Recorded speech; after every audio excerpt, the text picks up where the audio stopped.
So congratulations on Doctor Sleep. It's such a good sequel to The Shining. I just wanted to start by asking what your personal relationship to The Shining, both the book and the film, is. I saw it about 2 years after it was released. I was, I think, 12, far too young to have any business seeing that movie. But I loved it. And I don't think I understood at the time why it burrowed its way into my consciousness, but we've had a lot of opportunity to think about that now. And I actually read the book, like a lot of people, after, and was struck, like many people, about the differences, which we've been living for the last year or two. Yes. And my story is pretty much the same one. I saw it when I was in 5th grade on VHS at a friend's house, and I was way too young to see it, and it traumatized me.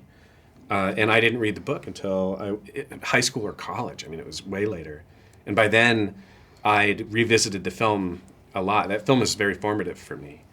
And when I read the book, I was amazed by how different they were, but how the two of them together kind of told this fascinating story in two completely different ways. And I thought that was so cool. But yeah, it's been part of both of our lives for a very long time. Absolutely. And Stephen King is obviously very vocal about how much he dislikes Kubrick's The Shining. Yes. So, yeah. I mean, you both worked on Gerald's Game, so you've already done a King adaptation. But what do you say to Stephen King? Would you say to tell him that you're going to take care of his material this time? Please. Yeah, please. A lot of please. You know, the thing is, I'm a constant reader and have been for almost all of my life, and Stephen King is my hero. So we were never going to make this film without his blessing.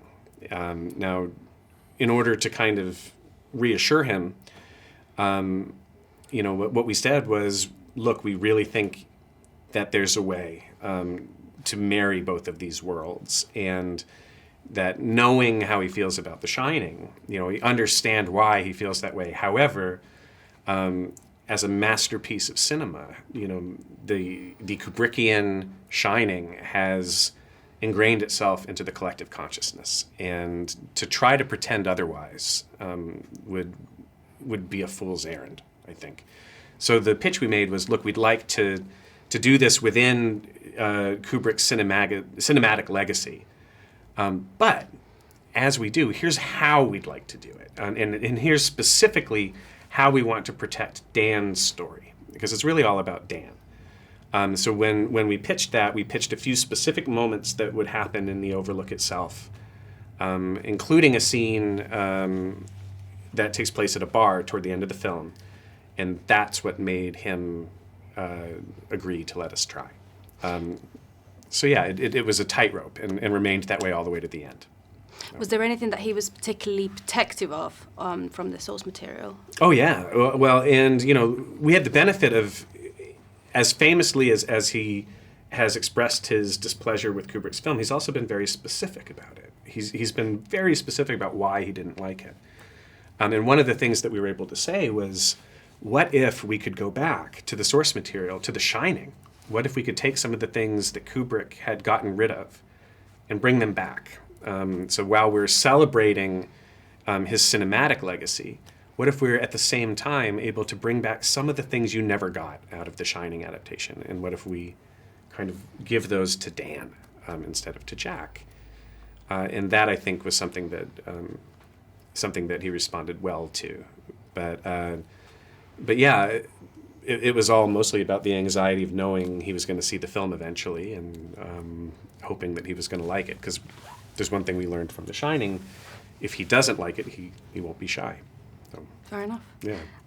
This is a very personal question that I just really need the answer to. What's with the hand mangling? There is literally, in almost all of your films, somebody's hand, it's usually the right hand as well, that gets absolutely mangled. Yeah. What's that about? It's become an accidental trademark. It really has.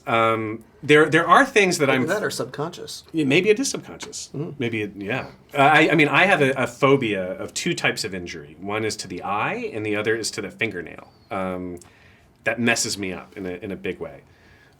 It started kind of, I didn't have a choice in Gerald's game. It's a major plot point of the book. And in Doctor Sleep, what happens to Rose's hand is also directly from the book. But it is starting to look really intentional that we mangle hands and everything, because I can't point at the book with Haunting or Oculus. with Oculus or with Hush. I just hands deserve it, you know. What have they ever done for anyone? You could move on to eyes. Oh no. No. Fair enough. Yeah. Thank you very much, guys. Oh my I'm really God, thank excited you. to see this.